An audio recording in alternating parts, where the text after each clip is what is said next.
Merci, Monsieur le Président.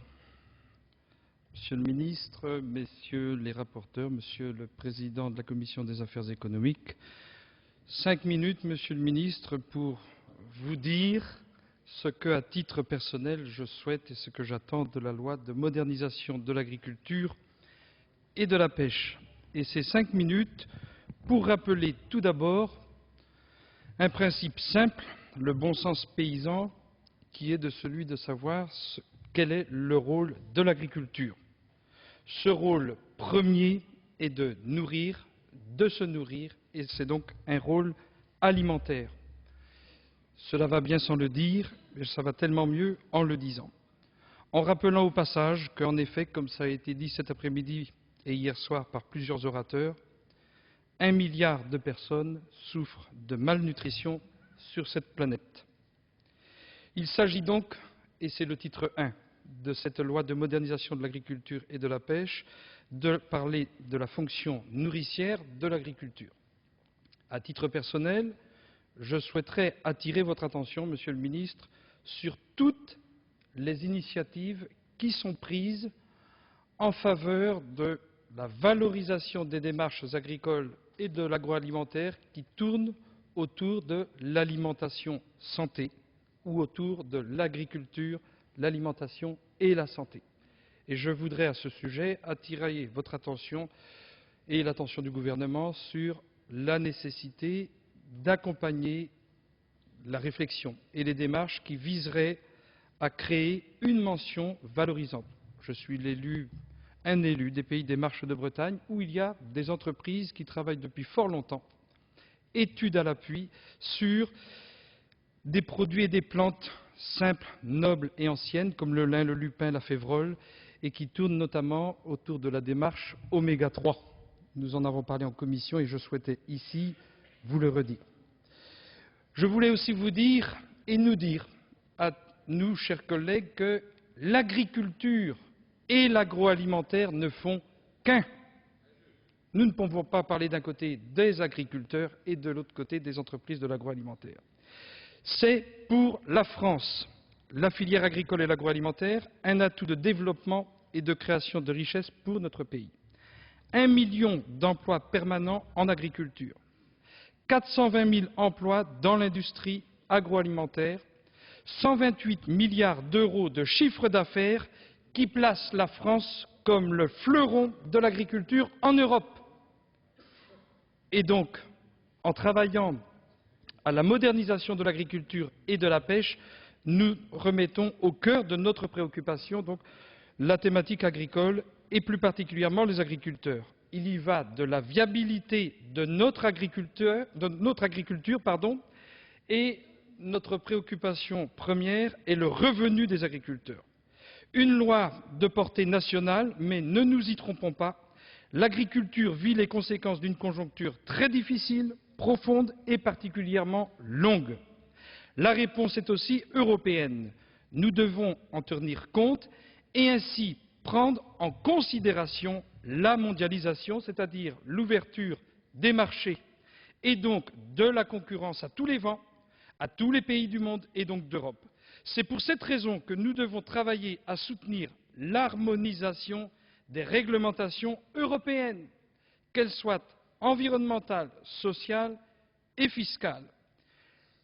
Nous devons ainsi concilier l'urgence économique et l'urgence écologique.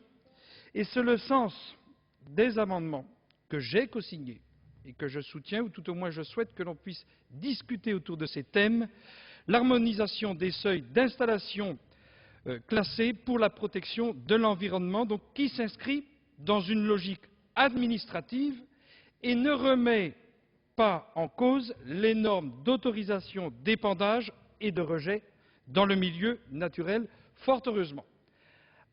À propos d'harmonisation, je souhaiterais aussi dire et redire qu'il est grand temps que dans ce pays, puisque nous parlons d'agriculture et d'agroalimentaire, on s'accorde aussi sur la notion des transports des matières premières et des matières agricoles. Les entreprises de l'agroalimentaire sont concernées et la question qui tourne autour des poids lourds 5 essieux 44 tonnes doit se solutionner dans les meilleurs délais. Nous ne pouvons plus attendre. Cependant, quelques interrogations subsistent et je voudrais vous poser, Monsieur le Ministre, quelques questions.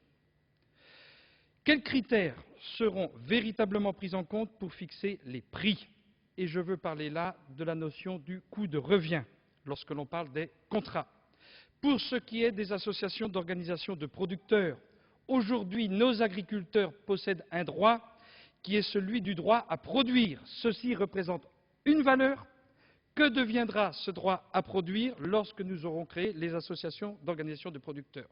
Attirez votre attention aussi, Monsieur le Ministre, sur la représentativité dans les interprofessions de toutes les sensibilités. Je voudrais aussi dire à cette tribune qu'il y a en France une agriculture, mais il y a surtout plusieurs agricultures, plusieurs modèles agricoles qui doivent vivre, cohabiter les uns avec les autres. Il n'y aurait pas d'un côté une agriculture productive qui a été source et création de richesses et d'emplois pour le pays, et il n'est pas question ici de la dénigrer ou de cracher dessus, et il y aurait à côté une agriculture familiale, et encore à côté une agriculture qui serait plus biologique, qui serait plus en marge de la société. Il y a une agriculture et nous souhaitons défendre les agricultures. Enfin, sur la filière, je voudrais attirer l'attention du gouvernement et attirer l'attention de la représentation nationale et prendre la population à témoin. Le gouvernement et la loi ne régleront pas tout.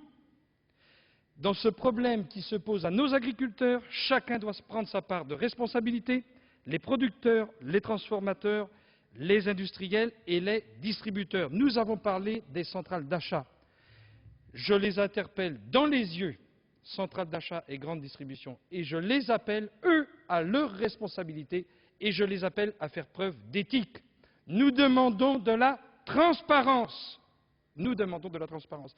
Si la loi y travaille, il en est aussi de la responsabilité des centrales d'achat et des responsables de l'industrie agroalimentaire.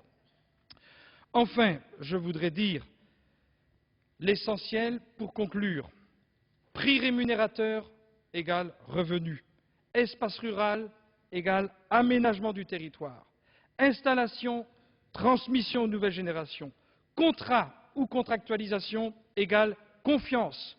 Europe égale harmonisation. Retraite agricole égale dignité humaine. Territoire rural égale identité, racines, culture. Mondialisation égale ouverture sur le monde.